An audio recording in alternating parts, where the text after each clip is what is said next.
bisa berupa sebutnya pantangan atau apa nanti kita tanya. Uncal balung gitu. Napi ya uncal balung yang jelas. Wah, ini pasti antara pantangan nggak boleh melakukan upacara tertentu atau apa. Tapi masih belum komplit nih. Ada yang mengatakan sekian hari, ada sekian hari kan. Istilah yang membingungkan. Ya. Ada yang mengatakan boleh, ada yang mengatakan enggak. Tetapi Tiang sendiri kemudian di Desa Kuta itu bersama dengan para tokoh-tokoh mengubah awig-awig bahwa uncal balung itu tidak kita gunakan untuk mencegah. Jangan dulu lihat upacaranya, misalnya ngaben boleh atau tidak. Gitu. Lihat dulu ke dalam diri. Apakah kita benar-benar melakukan uncal balung selama periode 35 hari ini untuk diri kita sendiri? Ya.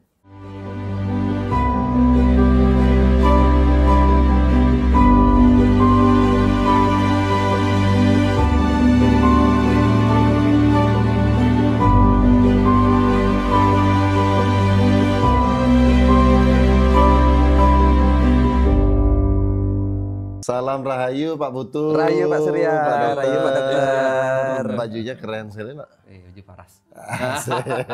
Biar waras. Oh biar waras. Sebelumnya nggak waras. Lebih waras. Iya loh hitam-hitam. Hitam-hitam. Seramnya sana gitu. Bayar awan. Tema apa ini? Pak Dokter, Pak Putu gini-gini. Saya sering ada nanya-nanya nih, tapi Niki masih rancu Niki. Tapi pasti orang yang di kampung tuh sering dengar istilah nih, ya.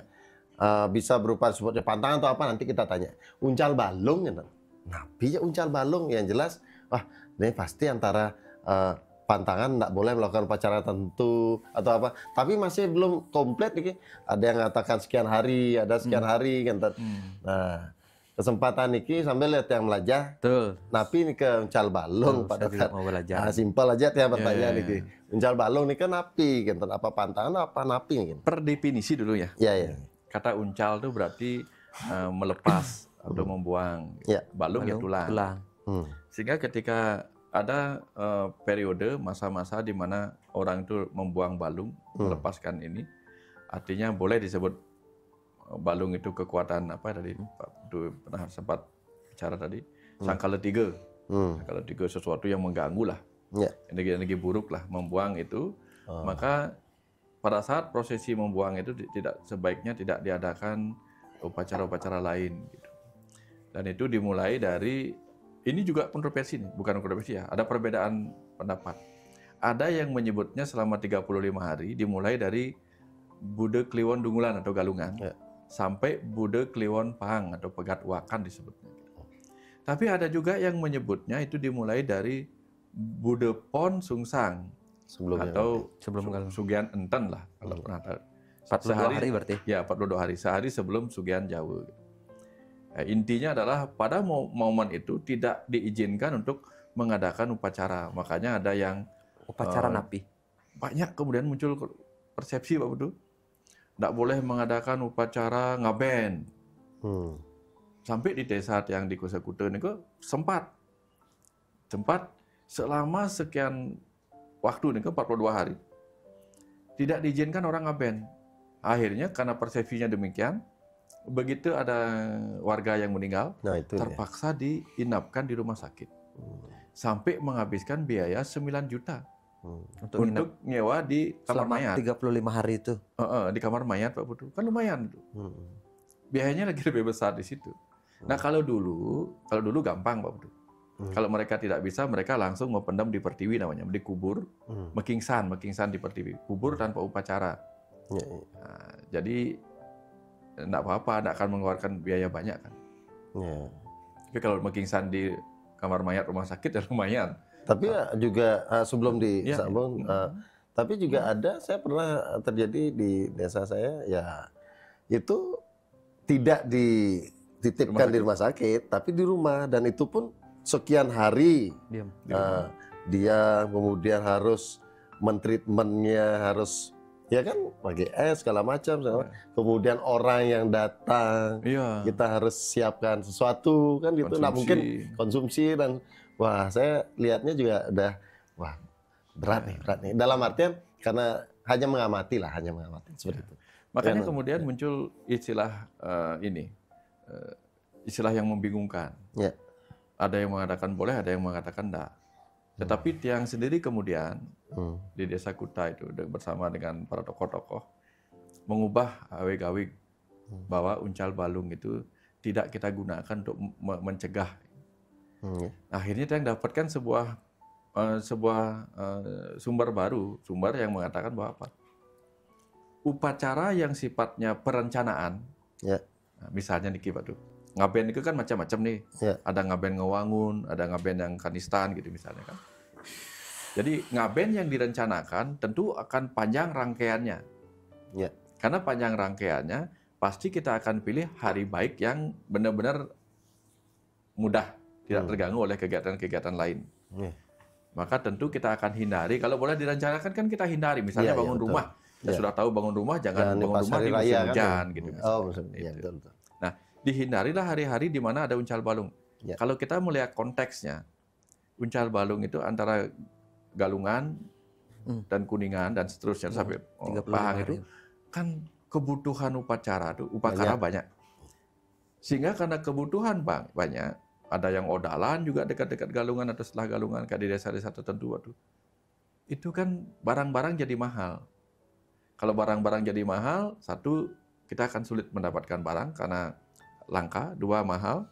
Yang ketiga, zaman dulu kan kalau orang bikin upacara yang khusus direncanakan, kan mereka akan mendatangkan orang-orang lain untuk membantu kegiatan di rumah, membuat banten. Sementara orang-orang juga sibuk dengan urusannya di Megalung, Kuningan. Sehingga efeknya menjadi goyah lah upacara kita. Ya, kalau dikatakan uncal balung melepas tulang, kalau konstruksinya sudah hilang kan jadi goyah. Tubuh kalau kehilangan tulang, tulangnya jadi keropos kan nggak bagus juga. Jadi artinya, apalagi kalau nggak ada tulang. Rumah jadi goyah kalau nggak ada kerangkanya. Nah, upacara yang tidak ada kerangka yang kuat itu jadi goyah. Kenapa bisa goyah? Tadi itu, harga-harga mahal, langka pula bahan-bahannya, orang yang diajak membantu juga sibuk dengan ininya, sehingga mungkin mereka akan kemudian banyak berbicara yang disebutnya ujarale. Ujarale itu apa? Sudah tahu orang sibuk-sibuk gini bikin upacara, kan harusnya nggak direncanakan begini. Gitu. Dan itu mempengaruhi juga kualitasnya. Upacara. Upacara napi aja nggak boleh. Terutama semua sebenarnya. Pitra. Ya. Tetapi kemudian, terutama pitra. Manusia, nah ini macam-macam. Manusia contohnya apa? Nikah itu kan terencana. Tapi kalau otonan, nah itu boleh dijalankan. Karena kan tidak boleh dipindah otonannya memang pas Galungan dari lahirnya gitu misalnya. Ya udah otonannya jalan. Jadi otonan, piodalan di pura itu di Munajat masih boleh karena itu memang tidak bisa dipindah. Tapi yang terencana misalnya apa? Ngaben, termasuk ngewangun. Tapi kalau sekarang meninggal, besok mau diaben, hari baiknya besok atau 3 hari lagi, itu masih dimungkinkan. Nah, beberapa sumber mengatakan itu masih dimungkinkan. Karena dia bukan terencana secara khusus. Ya, beda kalau orangnya sudah dikubur. Sudah dikubur, terus dia mau, saya sudah punya uang nih. Saya mau merencanakan upacara pengabenan yang lengkap, sampai nyekahnya gitu misalnya. Kapan direncanakan? Ini ya setelah sebelum dan sudah Galungan. Nah itu sama dengan mengganggu orang gitu, mengganggu kegiatan orang segala macam, menyibukkan banyak orang lah gitu. Kan kalau di Bali kan banyak yang disibukkan. Itu sih penyebabnya. Sehingga kalau direncanakan hindari yang ini. Tapi kalau sifatnya dadaan, meninggal sekarang harus ini ya tidak masalah. Gitu. Tapi beberapa orang tetap saja memakai secara ketat. Uncal balung tak boleh. Akhirnya apa yang terjadi? Ya sudah. Konsekuensinya itu tadi. Titip di rumah sakit atau kalau enggak taruh di rumah selama 1 bulan lebih, harus di rumah keluarga gitu, risiko gitu. Nah tapi yang melihat kalau lihat dari segi konteks, lihat kenapa itu ada, itu yang perlu kita pertanyakan. Jadi katanya dengan itu. Jadi seperti tadi Pak Dokter kan sampaikan bahwa uncal balung itu mungkin dikondisikan ada seperti Pak Putu selalu bilang, leluhur kita membuat sesuatu itu pasti punya alasan dan polanya gitu ya.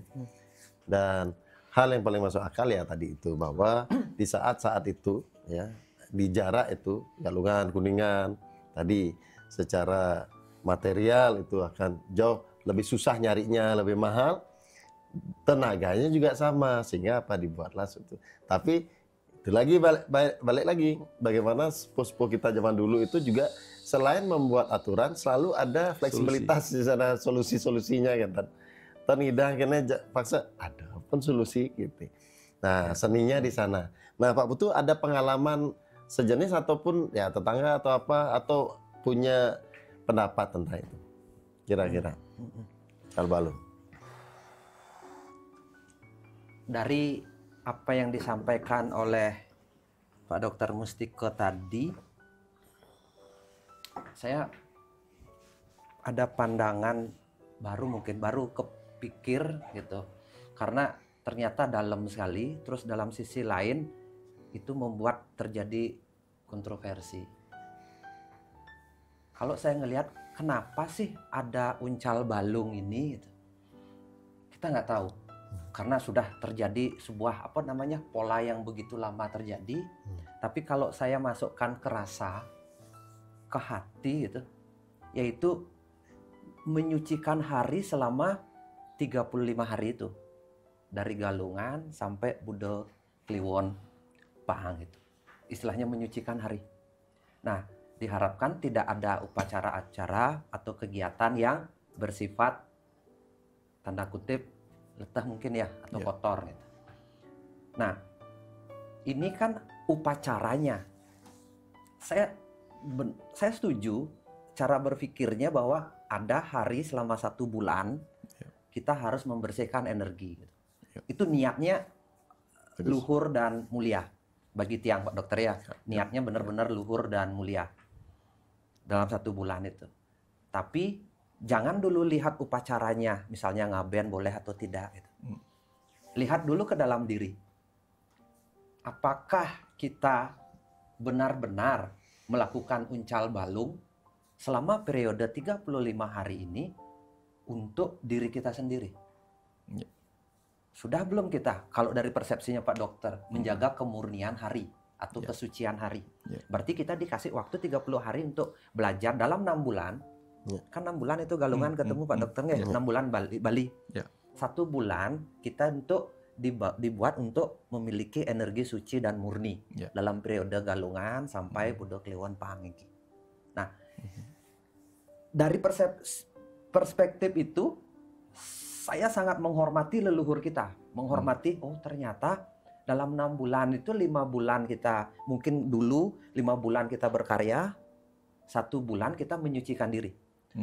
Itu bagi tiang sesuatu yang luar biasa bagi tiang dari ceritanya Pak Dokter. Tapi bergeser hari, kok saya melihat makna, akhirnya saya melihat uncal balung ini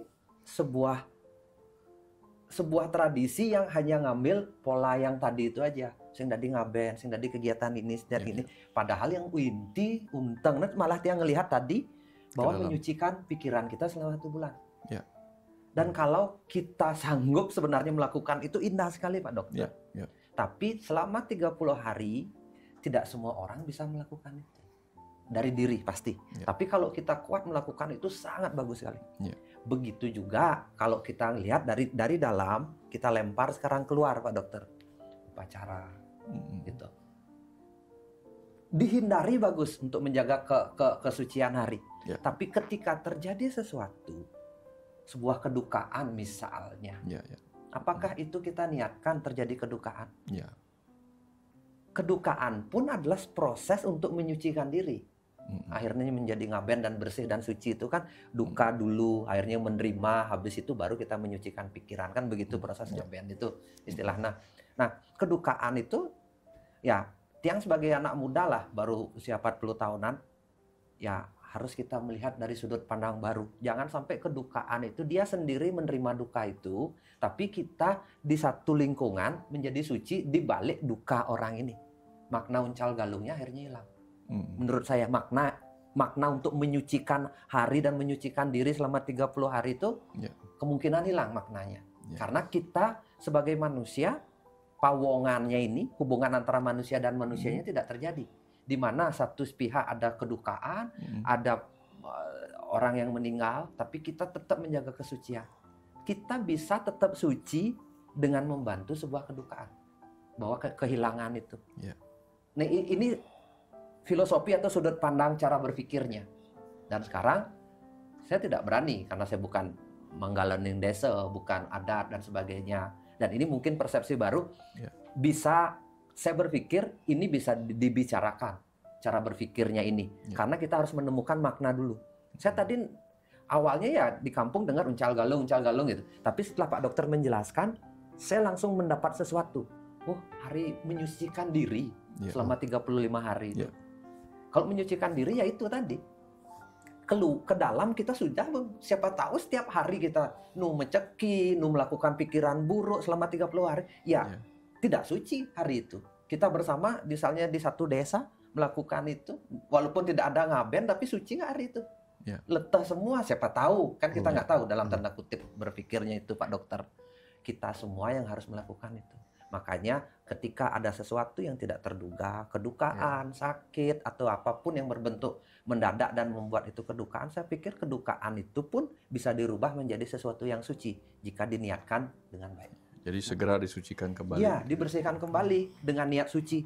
Jangan sampai parahyangannya bagus, tapi pawongannya ini kita meletakkan orang dengan tetap menyucikan situasi. Gitu. Kan seperti kontroversi. Tapi balik lagi, ini pandangan pribadi, bisa diambil, bisa tidak, Pak Surya. Karena setiap adat, tiap desa itu bisa memiliki pandangan, dan saya berpikir ini kalau kita melihat jauh ke depan nanti, saya berpikir ya, ayo kita diskusi, kita perbaiki dengan PHDI, dengan siapapun nanti untuk bisa memperbaiki ini adat, desa dan seterusnya. Karena ke depan situasi tidak akan sama seperti dulu. Apalagi begini, Pak Surya. Di masa lalu itu, ketika orang mengalami kedukaan, apapun itu, upacara-upacara itu, mereka biasanya mengadakan kegiatan yang disebut ngelawar. Betul. Nah, kenapa itu penting? Karena ada bahasa begini, dalam sastra ada bahasa begini. Jangan sampai upacara yang kau adakan membuatmu bersuka cita, tapi ada keluarga-keluarga yang malah berduka dalam arti kelaparan karena membantu pekerjaanmu, sehingga mereka tidak sempat untuk mencari pekerjaan. Maka setidak-tidaknya mereka pulang dari membantumu di rumah karena pekerjaanmu, maka kamu harus memberinya makan.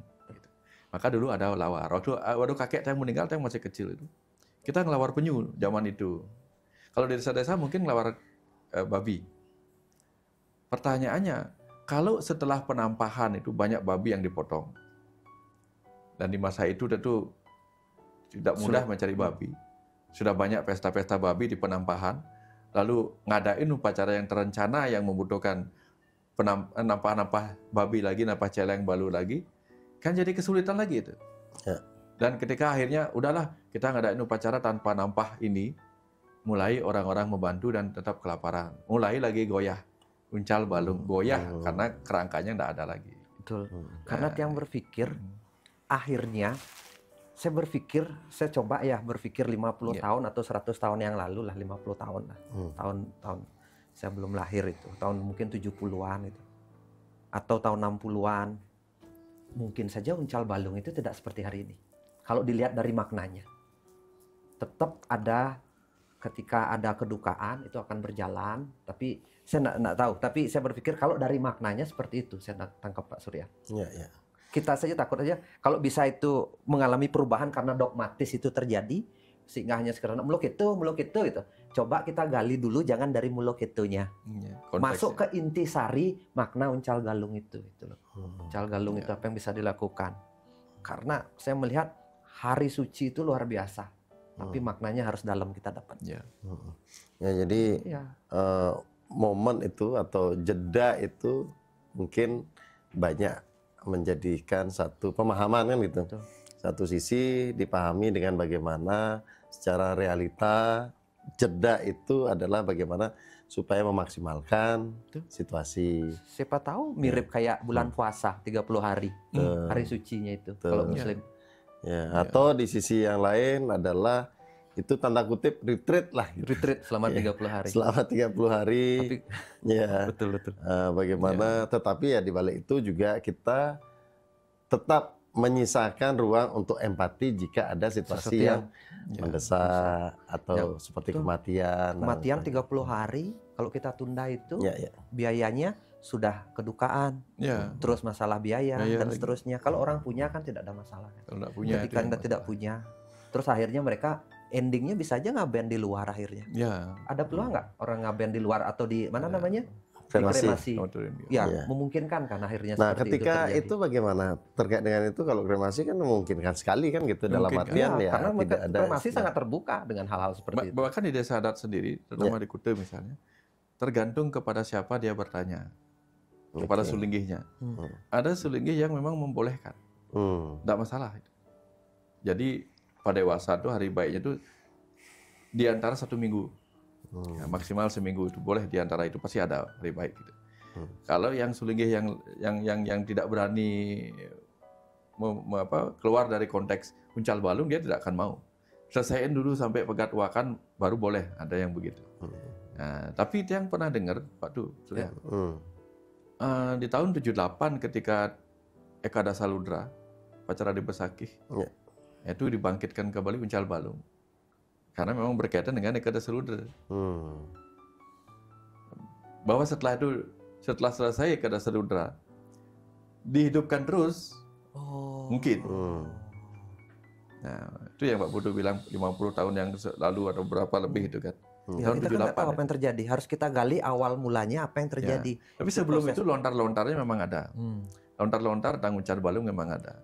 Tapi lontar itu dilaksanakan dengan lumayan ketat ketika terjadi Eka Dasaludra. Sama dengan kemarin kekeran itu artinya apa? Batasan ini pernah dilakukan juga waktu kemarin Pancawadi Krama. Jadi nggak boleh ngaben selama ini, ada yang begitu. Sehingga akhirnya yang terjadi apa? Numpuk di rumah sakit Pak Betul. Mayat numpuk di rumah sakit gara-gara harus ngikutin yang Eka Dasaludra Pancawadi Krama di Besakih. Gitu. Memang kalau dilihat memang ada ya dilema atau paradoksnya di sana. Satu sisi ini tertunda, satu sisi juga membuat jeda secara keseluruhan itu menghormati keselarasan. Kemudian tadi semua berfokus pada hal yang lebih besar, sehingga energi yang dihasilkan tentu akan lebih besar. Saya berpikir kalau ini menjadi dogma, anak-anak kita masa depan akan ngomong, "Mi ribet dari nak Bali, sudah dari nak Bali neh." Jangan sampai itu terjadi. Itu aja. Jangan makanya sampai sebelum itu terjadi. Demitos ini fungsinya demikian. Saya lagi membayangkan di masa depan. Tadi kan saya membayangkan 50 tahun di belakang. Saya lagi membayangkan 10 atau 20 tahun di depan. Mungkinnya ada di nak Bali itu. Sudah di nak Bali itu. Dalam hal ini kembali lagi Pak Tu. Saya juga balik lagi tentang bagaimana sebuah kebijakan dalam proses ritual itu dibentuk tentu disesuaikan dengan kebutuhan perjamannya kan kan. Ada kadang-kadang kita harus belajar dari orang tua. Tapi ada kadang waktu orang tua belajar dari anak muda. Nah, kita harus saling timbal balik lah ini menurut saya. Dan selama ini itu sudah berjalan, Pak Dokter ya menurut dalam artian ada beberapa yang memang dulu sangat dilakukan gitu, suatu kewajiban yang sangat dilakukan, entah bentuknya apa, proses-proses tertentu, ritual-ritual tertentu, tetapi kesininya sudah mulai ada pergeseran, tetapi tidak mengurangi pemaknaan di sana kan. Dan terkait dengan apa yang kita diskusikan ini, saya seyakin-yakinnya juga ke depannya ada penyelarasan lah gitu. Pada saat apa saja, mungkin nantinya hanya ketika desa Pujawali yang kemarin ini kan desa Pancawali Krama dan satu yang 100 tahun sekali tapi Eka Dasaludra. Eka Dasaludra Nika. Mungkin dihususkan pada saat itu saja mungkin atau bagaimana. Tentu ini adalah keputusan dari pemangku kebijakan kan. Tapi setidaknya kita memantik sesuatu, mendapatkan satu fokus. Ini loh ada pertanyaan mungkin bagi Pak Tu ada suatu keresahan ke depannya bagi anak-anak muda sekarang. Nah, tinggal dikomunikasikan kan Kentan Pak Tu. Kentan. Ketika kita menerima perubahan, dulu kita tidak pegang HP, sekarang pegang HP. Dulu tidak ada TV, sekarang mau kita nonton TV gitu. Kita kan menerima perubahan itu. Berarti adat pun harus melakukan perubahan tanpa kehilangan makna. Menurut saya gitu. Teknologi kita terima, tapi kita masih kaku dengan adat tanpa kembali merujuk makna awal. Takut saya ada keresahan di masa depan yang kemungkinan tidak kita prediksi terjadi. Kita berharap sih tetap akal budinya tetap berjalan, Pak Dokter. Jadinya Hindu Bali, tapi dengan menggunakan akal budinya. Karena akal budi yang jauh lebih penting nanti di kemudian hari. Mungkin Pak Dokter silahkan tambahkan. Nah, silakan Pak Dokter. Dalam artian begini, tadi kita berharap ada keselarasan tentang perubahan-perubahan sesuai dengan zamannya sekarang terkait dengan ritual, entah itu kebijakan. Karena saya melihatnya ini, Uncar Balong ini adalah sebuah kebijakan kan. Kebijakan dalam artian pada situasi tertentu itu ada juga perubahan dari sana. Kedua, pada orang-orang tertentu, sulingnya tertentu juga punya kebijakan tersendiri. Nah, untuk kita bicara atau perspektif saya bertanya adalah seseorang yang akan melakukan sesuatu nih. Situasinya Uncar Balong nih. Apa solusinya? Gini, upacara itu, pemutus tertingginya kan sebenarnya Sulinggih. Bahwa kemudian Sulinggih diwakili oleh Sabewala ke DPADI menyampaikan kepada masyarakat adat gitu. Itu kan terkait dengan apa hasil keputusan Paruman Sulinggih biasanya di PHDI gitu. Nah, para Sulinggih ini sekarang ini sudah banyak juga yang melihat dengan cara berbeda. Sehingga beberapa Sulinggih itu tidak masalah untuk mengadakan upacara-upacara di Uncar Balong itu momentum 35 hari ini, segera lakukan ini untuk tidak menimbulkan ekses negatif yang masalah keuangan. Bahkan ditawarkan, Ide Dukuh misalnya menawarkan pakai aja swasta geni gitu. Jadi upacara pengabenan yang paling sederhana. Beberapa masyarakat menolak awal-awalnya. Kenapa? Kan tidak ada mebat jadinya gitu juga. Jadi bukan Sulinggih aja yang tidak mau, masyarakat yang tidak mau lepas dari tradisi, tapi yang kemudian mengeluh dengan tradisi masyarakat juga. Jadi ini kemudian kembali kepada kalau Sulinggih sudah mengatakan bahwa ada solusi-solusi berdasarkan sastra dari upacara jenis kanistan, nistaning niste sampai utamaning utama itu kan ada 9 gitu. Berani tidak kita mengikuti gitu, tergantung dana yang kita miliki. Ini kembali kepada yang punya ini aja, yang punya gawe aja sebenarnya. Sulinggih pun punya solusi itu, tapi ada juga selalu yang Sulinggih yang tidak mau. Ada, makanya dibutuhkan paruman para Sulinggih untuk mengeluarkan Bisamo. Keputusan Bisamo Sulinggih itu biasanya. Uncar Balong itu tarian kerinduan untuk menuju ke tarian ingatan. Kawan klener. Ada waktu rindu kita dibuat ingatan. Mengingat sastra-sastra dulu gitu ya. Karena kita di Bali ini memang sedang gini Pak Putu. Kita di Bali kan, saya pernah nonton itu bagaimana kita di Bali sendiri sudah punya agama Tirta, agama tradisi Bali gitu, yang kemudian harus terisi oleh agama luar, Sanatana Dharma yang membawa tradisi dari sana, sehingga sastra yang datang dari sana kadang berbenturan dengan di sini. Contoh, sastra di sana mengatakan dari, jangan lupa namanya itu, ketika ada orang meninggal harus segera diupacarai ngaben, basmatam sariram gitu. Jadi artinya bakarlah tubuhnya, hancurkan begitu. Hari itu juga seperti di India karena datangnya dari sana. Tapi tradisi Bali punya aturan-aturan lain, yaitu apa? Karena kita negara agraris, pulau agraris, masyarakat agraris punya aturan-aturan, pola-pola dan pengaturan-pengaturan manajemen waktu. Oh, nanti muncullah hari ini tidak boleh karena hari ini hari baik untuk menanam tanaman, tidak boleh pakai ini hari baik untuk nanam padi gitu misalnya kan. Makanya ada istilah ini salah wadi, kalebur rau, gagak anung sang pati gitu misalnya. Itu tidak boleh upacara-upacara ini gitu. Diatur manajemen waktu sebenarnya. Tapi yang ini membolehkan, hari ini pun boleh. Terus menerus ada penyesuaian, mana yang kuat itu yang menang. Termasuk krematorium ini kan begitu juga.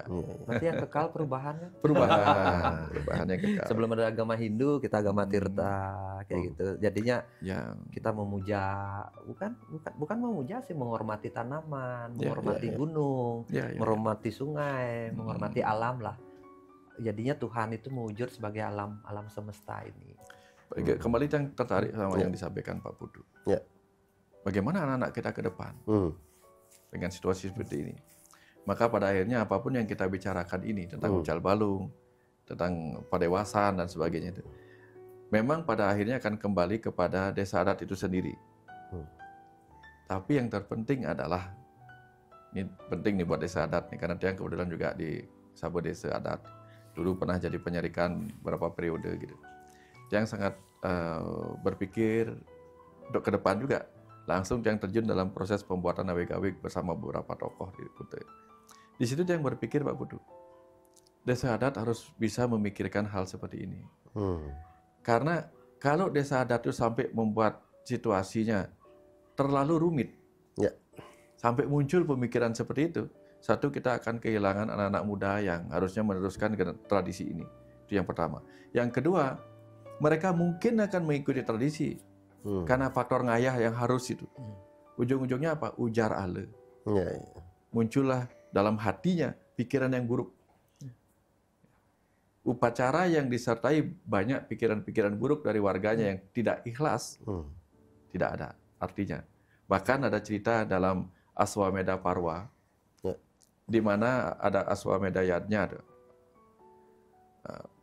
Gara-gara Drupadi salah berpikir buruk tentang seorang pendeta, upacara Aswamedha yang dilakukan oleh di Hastina kalau tidak salah itu, langsung tidak ada gunanya. Hanya gara-gara dia tertawa ngikik ngelihat Resi Durwasa kalau tidak salah itu, seorang resi pokoknya, saya lupa namanya, lahap sekali makan seperti orang kelaparan. Lalu dia ketawa. Gitu. Hanya gara-gara itu kemudian upacaranya tidak menghasilkan makna keberhasilan. Nah, artinya apa? Hanya satu orang. Bagaimana kalau dari 100 krama desa adat, pikiran kolektif terjadi? Pikiran kolektif terjadi karena apa? Sebagian tuh bayarnya mahal, ngayahnya peturunannya mahal gitu kan. Hasilnya nggak bagus. Ini perlu direnungkan oleh tokoh-tokoh adat di tempat masing-masing. Gitu. Sehingga jangan sampai itu munculnya setuju Pak Pria. Setuju. Keren nih Pak Dokter, pemahaman baru Pak Putu juga bagi saya ini pemahaman baru, dan tentu kesimpulannya adalah ya tentu saja apapun yang telah diwariskan bentuknya seperti tadi ujar balok ataupun bagaimana pemahaman kita tentang tadi itu adalah bagaimana proses zaman dulu yang sudah selaras paling tidak sampai detik sekarang kan gitu. Kata terakhir dari Pak Putu adalah perubahanlah yang abadi. Nah, kita tidak tahulah ke depannya seperti apa, tetapi pesan-pesan dari Pak Dokter mudah-mudahan didengar oleh para pemuka keputusan atau pemangku kebijakan di desa adat masing-masing, sehingga apa? Selalu mempertimbangkan bagaimana aspek psikologis, keselarasan kan Pawongan terutama. Ya, setidaknya ini jadi pemicu untuk menjadi diskusi hangat di Banjar-Banjar masing-masing. Suksma Pak Putu, Pak Dokter, Rayu, Sarasami, pokoknya tetap di